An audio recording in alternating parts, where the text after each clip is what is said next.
That was my next question. How was that tour in 2012 with Exhibit? It was dope. It was dope, man. That tour, man. Shouts to Exhibit. Um, it was a crazy experience because that was my first time going on tour where it was a tour bus and you know what I'm saying, a run sheet and you know what I'm saying, getting your per diem and all of that. Like you know what I'm saying. So that was the first time for me really going on like a real tour. But shouts to Exhibit for that. Shouts to Demerick. It was an amazing experience, man. It was my first time really touring because before that I did like regional stuff and I did stuff kind of spot dates, but the Collateral Damage tour was my first legitimate tour, and I learned a lot of things that I teach my artists now that I have my own company, All Varsity Music Group. It's things that Exhibit taught me on that tour that now I give the game and give those same pieces of knowledge and information to my artists. So, you know, that's a beautiful thing. Knowledge is the gift that keeps on giving, and Exhibit definitely gave me that on the Collateral Damage tour. Okay.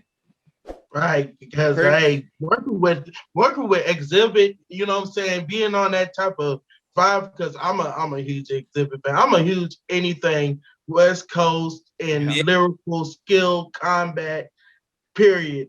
And just having people like Exhibit, you also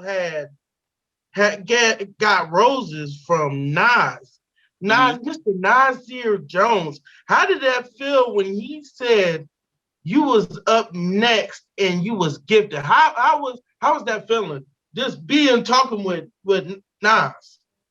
I don't know if there's a feeling. I don't know if there's any words used to explain it, man. Because that, Explain that. yeah, that video that's up on the internet of Nas saying that to me, you know, that's when I was really, really green and really, really fresh in the game, and I didn't really know too much of nothing. And Nas was really one of the first ones to put his arm around me and really talk to me. So, man, like you know, when you say what it felt like, it was. Mm, like I felt like I was dreaming. You'd have had to pinch me. You know what I'm saying? Because when I started learning about the craft of hip hop, it was certain albums that I listened to in my sleep when I woke up every day when I would work out. And those albums were I would listen to the Machiavelli 7 Day Theory by Tupac. I would listen to Nas. It was written and I am, but it was written majority. You know what I'm saying? DMX's Dark and Hell is Hot. Yeah. Um, what were the other two that I used to listen to all this? Oh, Jay-Z, The Blueprint, and Jay-Z Reasonable Doubt. Those was the albums like when I really like wanted to learn how to rap. Like you know what Right, I'm saying? Those were the right, albums too. So to be sitting there with this dude telling me that I'm gifted, and I really wanted to be like, bruh, but half of everything I know came from listening to you. You know what I'm saying? right. You know, Nas should be on everybody's top five, you know, period. Yeah. So it's like, man, that's the legend, bro. So, you know, it's really no words that I could use to explain that other than humbled, man. Humbled. To this day, I'm still humbled that I had that experience. So the Right. 2013, the BET Cypher, did you plan to announce that you were signing with Dre? That's fun. I'm grateful that you asked that, bro, because so this is the thing. I had already got asked to do the BET Awards before I even met Dre. Like, you know what I'm saying? So the thing was, all of that was kind of all happening around the same time. Like, they had asked me to do the BET Awards Cypher. And then during the time, you know, in between when you film it, you know, or whatever, and they ask you, that's Yeah. when, like, I got the call from Dre or whatever. And so in that little bit of time, it was so much going on. And then I'm like, yo, that would be ill because that's when me and Dre was like, yo, okay, let's do this. Let's make it happen. And I'm like, that would be ill to put it in my rap to announce that at the BET Awards. So no, going into the BET Cypher, I didn't even know Dre when they asked me to do the Cypher. So putting Yeah. that line in that freestyle happened at the last minute. You know what I'm saying? So it was crazy, man. It was crazy. But it's just funny how things work out. Yeah. Right. It's gotta be all funny how things work out, especially just getting that thing like from Dr. Dre. Like you be like, what?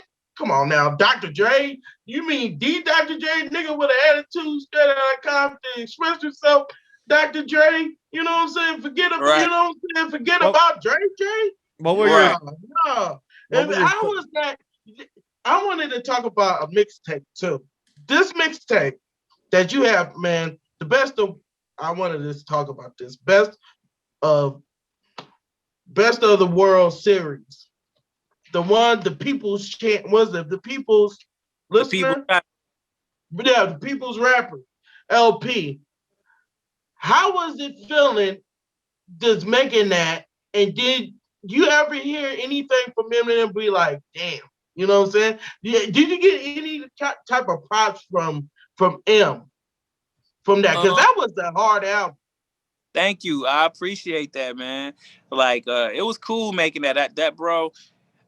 It's funny, when I was making that mixtape, I was kind of in the same space that I'm in now, of just creating so much music that it's almost like I'm blacking out. Like, you know what I'm saying? Like, I can't even remember like that time period like that, because I was making so much like I did that, the People's Rapper LP. I did that like in like a week and a half. Like, it was just like, just every day I was just making music. So that time period of my life was interesting because I was so driven, and I felt at the time that the industry as a whole just was trying to ignore my contributions. So it was like, okay, forget that. I'm just about to put out so much content that you ain't gonna be able to ignore it, which is kind of the way I feel now. So, but as far as M hearing it, I don't know if he ever heard it. We met each other, like, you know what I'm saying? It was all love, and I got a chance to show my gratitude, love, and appreciation. But I don't expect, man, I never expect other artists to hear other artists' music, because you got to think, like, everybody's so busy, and especially Eminem. He's like one of the biggest artists of all time. So, you know what I'm saying? I doubt that he got time to listen to my joint or whatever. But when we met each other, it was all love, and that's all you can ask for, man. Right. Because when I heard Stan, and whenever you said these words, I hate when people talk about you. All they got was thugging, because keep your head up was what taught me how to treat a woman. When you said that, talking to, like you was basically talking to Pac, you know what I'm saying, and basically talking to Biggie and talking to MC Breed, like that type of cadence and that type of rhyme is truly never been done before, and you did it on a level that a lot of people can grow from, because your bars, you can do everything with them and you switch them all the time. Like, how does it feel like when you do stuff like that and it impacts like a lot of people like us? Man, say the last part because my phone went out a little bit. I said, how did that feel like, just these type of words, impacting a lot of people like us that be listening to you? Man, first, like I say, I am humbled, and I can't use that word enough, because, man, to be able to create music and have people connect to it, that's a gift from the Most High. I'm just a vessel in which this gift passes through, and I try to do my best to use it in the right way, to influence people in the right direction and give people hope and light. So it's like, when you tell me something like that, that's the payoff. I'm not a dude that's driven by money. I'm not a dude that's driven by fame. I'm driven by exactly what you just said. That's something that I was able to communicate to the world through my art impacted you in a way that probably gave you a different perspective or a greater appreciation for life itself. So, man, like, how it feels is, that's what you do it. So how a regular person would feel from getting a check for 100,000, that's how I feel when you tell me something like that. Right. Okay. Hey, Prince, I'm gonna run a couple questions in a row here. Go ahead. If you could sit down for dinner with anyone else that's famous, who would it be? Dead or alive? Oh, dead or alive?